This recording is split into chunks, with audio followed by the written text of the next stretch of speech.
I thought I was just renting a room. But when she sat beside me and didn't leave any space, my heart realized this was more than coincidence. The first time I saw her, I didn't know what to expect. I had arrived at the old rental property just as the sun was beginning its lazy descent, casting a warm amber glow over the worn wooden floors. The house smelled faintly of lavender and old books, a comforting, lived-in scent that hinted at quiet mornings and lingering evenings. I was juggling boxes and a mental checklist when she appeared at the doorway.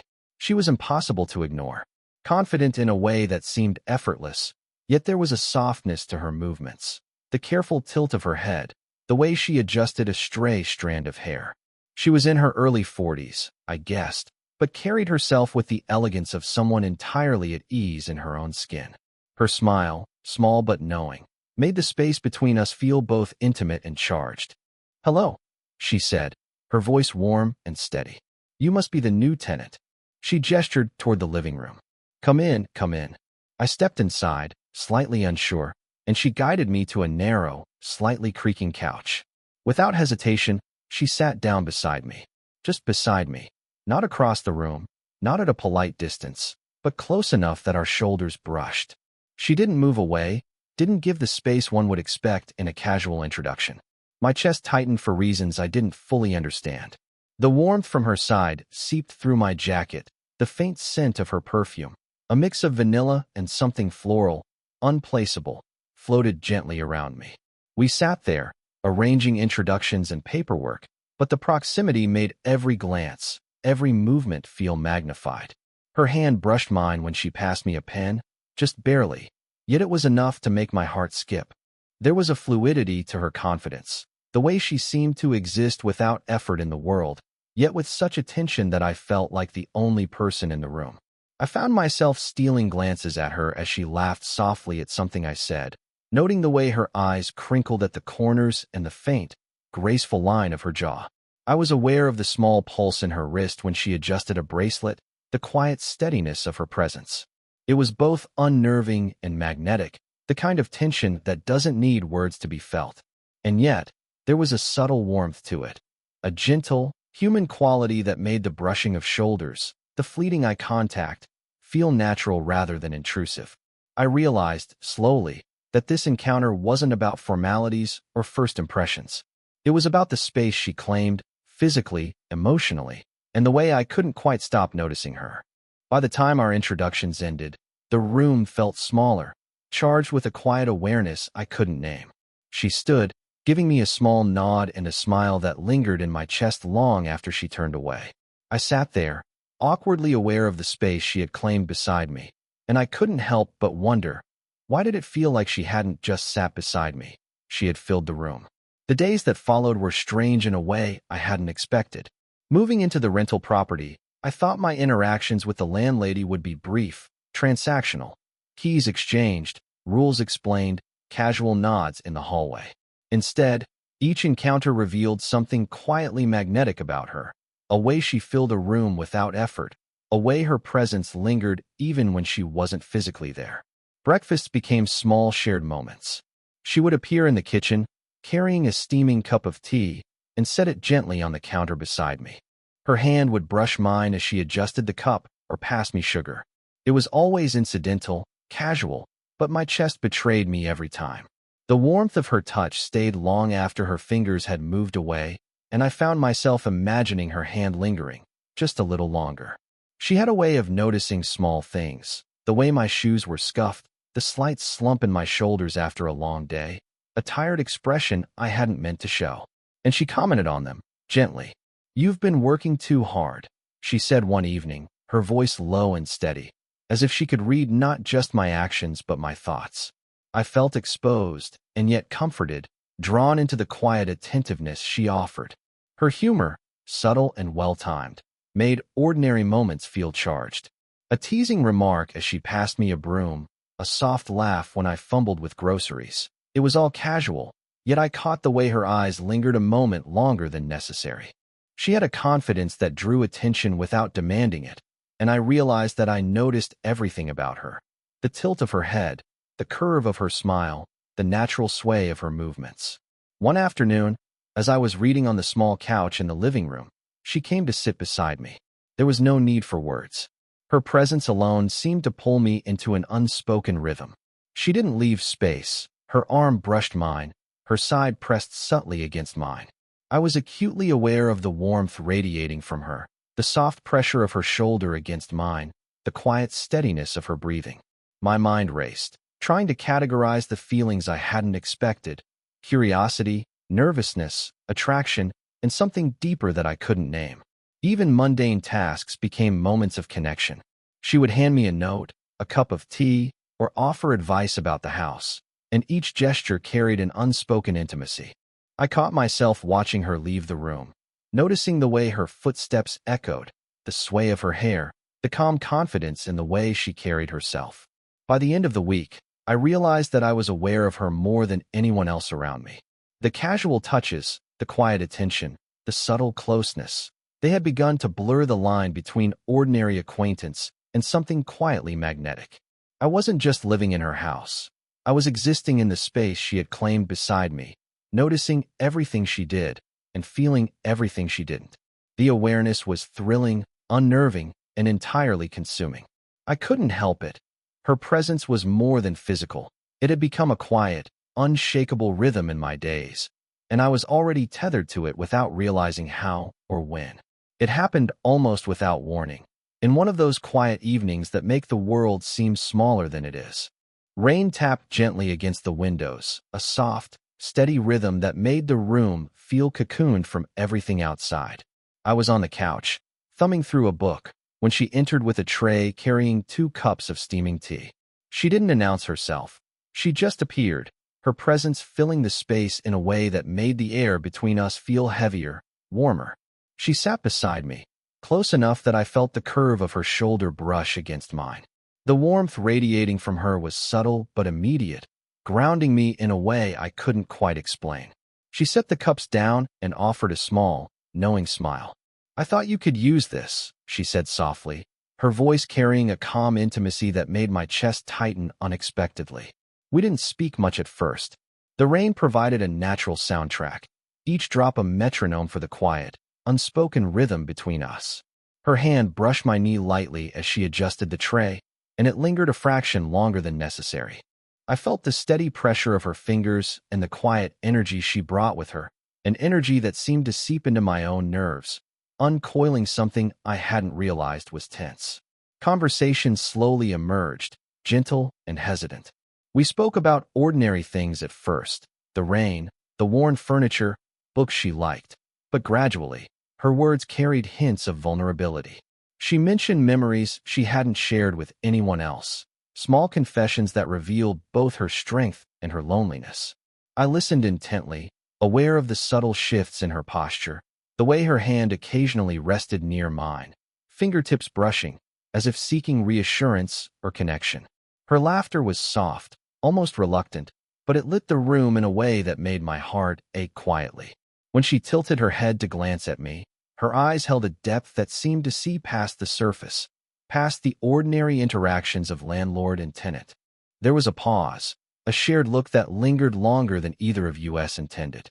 In that pause, I realized how much I wanted to close the small distance between us, to feel the full weight of her presence, not just the suggestion of it. I became aware of every detail: the faint scent of her perfume, the slight warmth of her arm against mine, the rhythmic pattern of her breathing as she leaned back slightly on the couch. It was overwhelming in its simplicity. The intimacy wasn't loud or obvious. It was in the lingering touches, the quiet smiles, the comfortable silence we shared. It was subtle, but it left an indelible mark on me, making the boundaries between ordinary acquaintance and something more difficult to define. By the time the rain stopped, the room felt different, softer, closer. I was no longer just observing her. I was experiencing her presence in a way that pulled at something deep within me. And I knew, in that quiet, tension-filled space, that I was already emotionally invested. I was tethered to her not just by proximity, but by the unspoken intimacy that had grown between us, small gestures building a connection that was impossible to ignore. The tension between us had been quietly building, subtle as the light shifting through the curtains, when it hit me in a way I hadn't expected: jealousy. It was the sort of moment that sneaks up, unannounced, while you're trying to convince yourself that everything is ordinary, casual, harmless. I was carrying a box of books down the hallway when a neighbor, an acquaintance I'd seen only a few times, appeared. She greeted her with a friendly smile, a teasing comment that made her laugh openly. I watched, frozen, as her head tilted slightly, the sunlight catching the gold highlights in her hair. Her laugh was easy, her expression warm and animated, and suddenly, I felt an uncharacteristic tightness in my chest, a sharp awareness that I had never noticed before. The space she shared with me in those everyday moments now felt fiercely private, and seeing her respond so casually to someone else struck a chord I couldn't ignore. Later, as we settled into the living room, the aftertaste of that moment lingered. She moved closer to me without hesitation, brushing a stray hair from my forehead, her hand lingering on my cheek for a fraction longer than necessary. My heart raced, and I realized that her gestures, once comforting, now carried a different weight. I was hyper-aware of her proximity, the warmth radiating from her shoulder as she leaned near, and the steady rhythm of her breathing beside me. She caught my glance and tilted her head, her eyes soft but perceptive. "You've been quiet," she said gently. There was no teasing, no accusation, just an acknowledgement that we were both aware of the subtle tension. I shifted slightly, suddenly conscious of how close we were, the lingering touch of her fingers against mine, the unspoken questions in our shared gaze. The quiet after her words made me confront something I'd been trying to avoid. I wasn't just drawn to her presence, I wanted it exclusively. I realized that my feelings had crossed an invisible line, from admiration and curiosity to something deeper, something undeniably intimate. The jealousy I had felt wasn't about competition, it was a recognition of desire, of the emotional weight she carried in my life. She seemed to sense it too, the subtle change in the air between us. Her hand found mine again, squeezing softly, a gesture that felt both comforting and deliberate. The room, which had always felt warm and inviting, now carried the electricity of unspoken acknowledgement.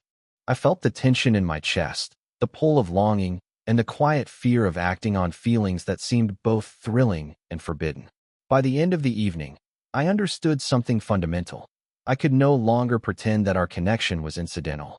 Every glance, every casual touch, had been building toward this realization. She had a hold on me, subtle, patient, and completely consuming. And in that moment of jealousy, I finally admitted to myself the truth I had been avoiding. I wanted more than proximity. I wanted her, in ways that were quiet but undeniable, and I didn't know if I would ever be able to let go of the way she had claimed space in my life, in my heart. It was late one evening when the house felt quieter than usual, the kind of stillness that seems to make even the smallest noises echo. I was in the living room, absently flipping through a magazine, when she entered with a cup of tea, her footsteps soft on the worn wooden floor. She didn't say anything at first, simply sitting beside me on the couch as if her presence alone could fill the empty space. The rain had returned, tapping lightly against the window pane, and for a moment we sat in silence, letting the world shrink to the room, the couch, and the subtle warmth between us. Then she spoke, softly, almost hesitant. "Do you ever feel alone, even when there are people around?" Her words weren't pointed, but they struck me with the weight of honesty. I glanced at her, noticing the small furrow in her brow, the faint curve of her lips as she tried to hide vulnerability behind composure. There was a quiet strength in her that had always drawn me in, but now I saw the human side. The loneliness she didn't advertise, the weight she carried with grace. I felt an unexpected impulse to reach out, to offer reassurance without words. Our conversation unfolded slowly, like a tide moving across the shore. She shared fragments of her past, small regrets, moments of heartbreak, fleeting joys that had left a lasting mark. I listened, captivated not just by her words but by the way she shared them. A slight tremor in her hands, a soft exhale before each admission, the way she would glance at me, searching silently for understanding. Her hand found mine, lightly at first, fingers brushing with unspoken intent. Then she rested it more firmly, letting the warmth linger. I felt the subtle pressure, the steady pulse of her palm against mine, and it made me aware of every other sensation. The heat radiating from her side, the soft sound of her breath, the gentle rhythm of her heartbeat that seemed to align with mine. It was intimate, but innocent, a language of touch that conveyed more than words ever could. I don't usually share this, she admitted, her voice barely above a whisper. But I feel like I can with you. The weight of her trust hung in the air, making my chest tighten. I realized then that this connection, delicate, profound, and quietly electric, was mutual. I responded not with grand declarations, but with presence. I let my hand rest over hers, letting her warmth seep in. I leaned slightly toward her, just enough for our shoulders to touch more comfortably, feeling the subtle shift in energy between us. Our eyes met, and in that look was a silent acknowledgement. We were sharing something rare, something that didn't need names to exist. By the end of the evening, the house felt alive with quiet intimacy. Every gesture, every lingering touch, every shared pause had built a bridge between us, a bridge of trust, vulnerability, and unspoken desire. For the first time, I understood the depth of my feelings. It wasn't just curiosity or fleeting attraction. It was something more, something tethered to the quiet moments, the casual touches, the honest confessions that had begun to define our shared space. In that moment, I knew that we had crossed an invisible threshold. The subtle tension between us had transformed into a quiet understanding, a promise, unspoken yet palpable, that neither of us would treat the closeness we had discovered as anything casual. The tension between us had grown quietly over weeks, subtle but unmistakable, like a candle burning low in a dim room. It wasn't sudden or explosive. It was in the way she moved, the way she spoke, the way her presence seemed to claim the space around her. That afternoon, it became impossible to ignore. I was in the kitchen, attempting to reorganize a stack of utensils, when she appeared with a small basket of laundry. Her arrival was casual, effortless, but the way she moved, her hip brushing lightly against mine as she passed, the small warmth of her hand on my forearm when she handed me a folded shirt, made my chest tighten in a way I couldn't hide. I caught myself holding the shirt a second longer than necessary, acutely aware of her proximity. We ended up in the living room, sorting laundry together on the couch. The space was small, forcing us close, and for the first time I noticed the electricity in every accidental touch. Our knees brushed repeatedly, her arm occasionally leaning against mine, brushing so lightly that it felt coincidental, and yet the effect on my senses was undeniable. The warmth of her side pressed against mine, the soft cadence of her breath, the subtle rhythm of her heartbeat. Each sensation made the room feel impossibly intimate. She glanced at me while folding a shirt, a small smile tugging at her lips, and I felt it, the silent acknowledgement of what we both knew but had not yet named. The tension wasn't awkward. It was alive, electric, and thrilling. Our hands met briefly as we passed an item back and forth, and I felt a jolt at the light squeeze of her fingers. It was innocent, casual, but deliberate enough to make my awareness sharpen. Even mundane tasks became charged. She leaned closer to inspect a stubborn stain on a shirt, her shoulder brushing mine deliberately. The proximity made my pulse quicken. I caught the faint scent of her perfume, the warmth radiating through her sleeve, the softness of her hair as it brushed my arm when she shifted. Each gesture was small, nuanced, but together they created a tension that was almost tangible. Her eyes met mine across the couch several times, lingering just a second too long, and I realized that this was more than accidental closeness. There was intent, subtle but undeniable. We didn't speak of it, we didn't need to. Every glance, every accidental touch, every shared smile conveyed the same message. There was a magnetic pull between us, one that neither of us could ignore. By the end of the afternoon, the room felt charged with quiet intimacy. We had shared space, warmth, and gestures that were innocent on the surface but electric beneath. I sat back, acutely aware of her presence beside me, the softness of her shoulder, the faint warmth of her hand lingering near mine. The realization hit me fully. This connection wasn't fleeting curiosity or casual attraction. It was profound, tethered to every moment we spent in proximity, to every subtle gesture, and to the quiet electricity that had grown between us. And in that small, sunlit room, amidst folded laundry and soft laughter, I understood that we were standing on the edge of something we had long avoided naming, a closeness that was thrilling, innocent, and entirely consuming. The days that followed were softer somehow, as if the quiet tension that had hummed between us for weeks had finally found its own rhythm. It wasn't sudden, and there was no dramatic declaration, just a steady, unfolding awareness that our connection was no longer something to be contained. The small gestures, the accidental touches, the lingering glances had all built toward this subtle understanding. One evening, we found ourselves in the living room together, the sun setting in a golden haze that filtered through the curtains. I had a cup of tea in my hands, and she carried her own, placing it carefully on the table. Without thinking, she sat beside me on the couch, the familiar closeness settling naturally, comfortably, as though it had always belonged there. Her arm brushed lightly against mine. The warmth radiating from her was gentle, grounding.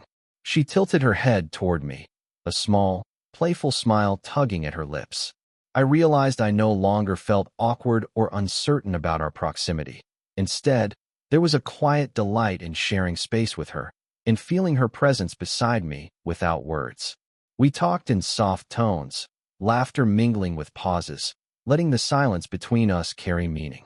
Our hands found each other once more, fingertips brushing lightly before intertwining in a gentle, deliberate gesture. The contact was simple, intimate, and entirely natural, a conversation in itself. Each heartbeat, each shared glance, spoke volumes more than any confession could. She leaned slightly against me, and I felt the comforting steadiness of her weight, the quiet rhythm of her breathing. The air around us was warm, familiar, alive with subtle affection. I rested my cheek near hers for a fleeting second, feeling the softness of her hair against my skin and the reassuring warmth of her shoulder pressed gently against mine. It was a closeness that carried neither shame nor urgency, only trust, care, and the quiet satisfaction of being seen. In that moment, I understood that age, experience, and social expectation were irrelevant in the private world we had created.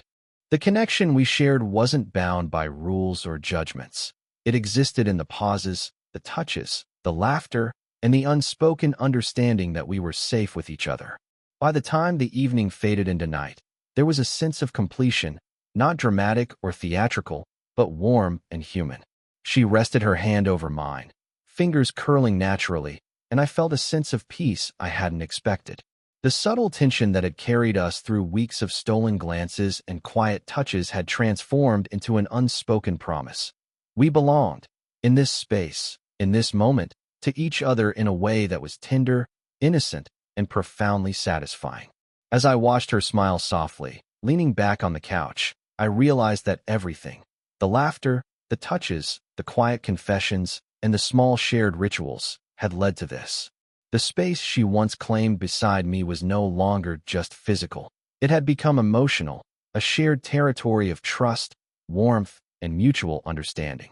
For the first time, I felt entirely present, entirely tethered to another person in a way that was both exhilarating and comforting. And in that quiet, golden-lit room, I knew that the story of US had found its natural ending. Not with grand gestures or dramatic words, but with the quiet, unshakable intimacy of two people who had chosen to be present for one another, fully and completely. If you felt the slow burn of this story, don't forget to like and subscribe for more heartfelt tales of unexpected connections. Share your thoughts in the comments.